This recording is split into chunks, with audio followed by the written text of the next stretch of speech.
I think, when a layperson thinks about risk, they need to address some what if events. And what if events could be, what if I'm unable to work due to ill health or trauma?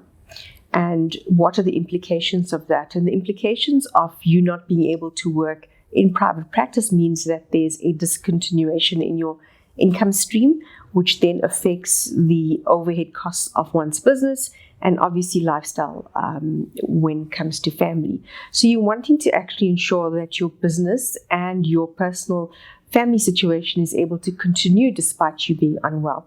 And one would address it with putting in some time, some income protection or business owners cover to actually close those gaps. So that's the one thing. So you've got to balance out your personal risks and your practice risks, because as much as you are a business owner and an entrepreneur, you're also a family person and you are responsible for other people and maintaining lifestyles, educating people, running a household. So in the event of one's death, what happens to your family? What happens to your debt position? What happens to your practice? And one needs to consider how to mitigate those pieces of risk. So one exercise could be an estate planning exercise where we identify potential taxes that could impact your estate, which means that there's a lot less assets left for your family to continue on. The second part is mitigating the need for income loss. And income loss basically means that, your family may not be able to maintain the standard of living that they have been accustomed to. How do you make sure that your kids are educated despite you being there? How do you ensure that the household stays intact without you being there? And then that basically warrants a need for life cover. But we go through a number of processes in the estate planning process to reach conclusion, and we make a recommendation based on that. Okay, so that's the second one. The third one would be possibly towards the tail end of your practice, and particularly if you're in a multi-person practice and you consider an exit strategy or possibly death of one of the partners. How do we actually ensure that the practice continues? And we then introduce mechanisms such as key man insurance or buy and sell agreements that will allow the practice to actually continue and allow your partners to possibly pay out your estate or your family, and for for a win-win situation to be left behind despite you not being there. So those are just some of the the risks. There are numbers, but those are the key ones.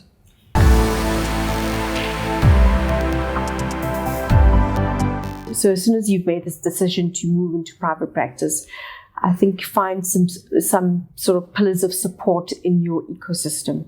And you've got a private banker, you've got an advisor from Investec Life that you can sit down and meet with and have these discussions, because I think going into private practice and journeying through that initial steps is quite daunting.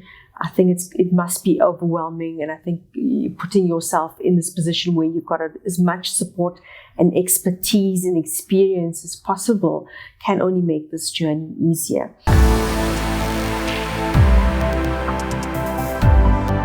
In terms of cover, there aren't specific covers that you need to take, but more centering around your specific needs as a medical practitioner at that particular point in time.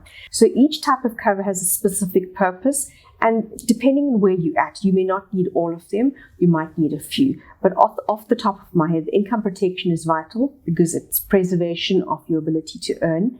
Then your life cover, if you're a business owner or a family person with a young family that depends on you financially. And then thirdly, I think the disability cover is also vital to the entire arrangement.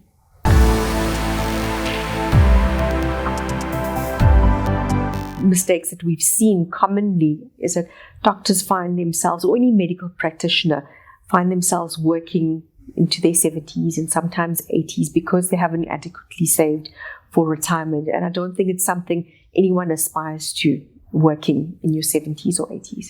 And I think a key mistake that we could make is thinking that, withdrawing out of my pension fund now could be made up by returns, but I think life happens, and sometimes we tend to enjoy that money a little bit and we forget to actually reinvest. And unfortunately, the global markets and the local markets in terms of investment management are incredibly challenging currently, and you may not necessarily ever make that money back. So we encourage our clients to stick to the strategy, not to withdraw prior to retirement. It's hell of a difficult to get back to where you were. Keep at it and make sure, even though you've left solo practice, that you optimally invest and you sufficiently invest on a monthly basis towards your retirement savings.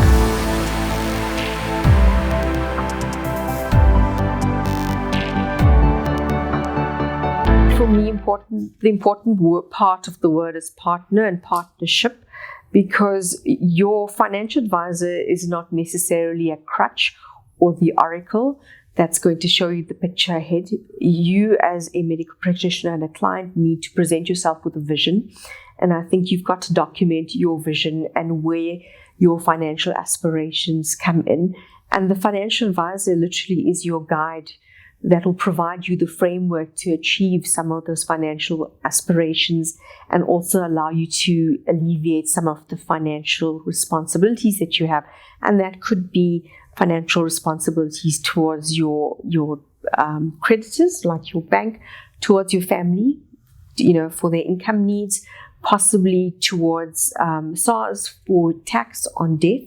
And that's essentially what a financial advisor is going to do. So there isn't any one-size-fits-all kind of formula.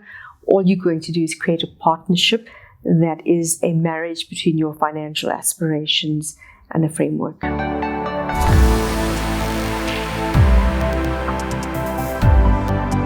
You suddenly are confronted with so many expenses and streams of money leaving your account, but also streams of money coming into your account. And I think you've got to be very conscious of a budgeting exercise and separating business and professional expenses, business and professional monies. Treat your business as if it were separate from you.